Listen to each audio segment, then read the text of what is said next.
கத்திரிக்காய் கடலைப்பருப்பு கூட்டு செய்யணும், அதுக்காக கடலைப்பருப்பு போட்டுக்கலாம். இப்போ இதை கழுவி எடுத்துகிட்டு வந்துடலாம். கழுவி எடுத்துகிட்டு தேவையான அளவு தண்ணி ஊற்றிட்டோம். இப்போ அதிலே கொஞ்சமாக மஞ்சத்தூள், ஒரு 2 பூண்டு சேர்த்து குக்கரை க்ளோஸ் பண்ணி 4 விசில் வச்சுக்கலாம்.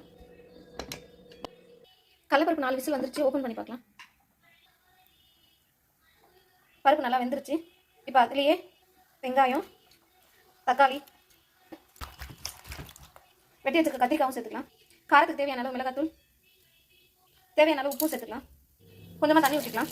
மறுபடியும் குக்கரை க்ளோஸ் பண்ணி ஒரே ஒரு விசில் வச்சுக்கலாம். ஒரு விசில் வந்துருச்சு. இப்போ ஓப்பன் பண்ணலாம். கொஞ்சமாக புளி தண்ணி சேர்த்துக்கலாம். நம்ம அரைச்சிட்டு வந்த தேங்காய் பேஸ்ட் கொஞ்சம் சேர்த்துக்கலாம். இப்போ கூட்டு தாளிக்கிறதுக்காக கொஞ்சமாக எண்ணெய் ஊற்றிக்கலாம். கொஞ்சமாக வடகம் சேர்த்துக்கலாம். கொஞ்சமாக பெருங்காயம். அவ்வளோதான் தாளிப்பு கூட்டு வச்சுக்கலாம். அவ்வளோதான், கத்திரிக்காய் கடலைப்பருப்பு கூட்டு ரெடி ஆயிடுச்சு. கொத்தமல்லி தூவி ஸ்டவ் ஆஃப் பண்ணிக்கலாம்.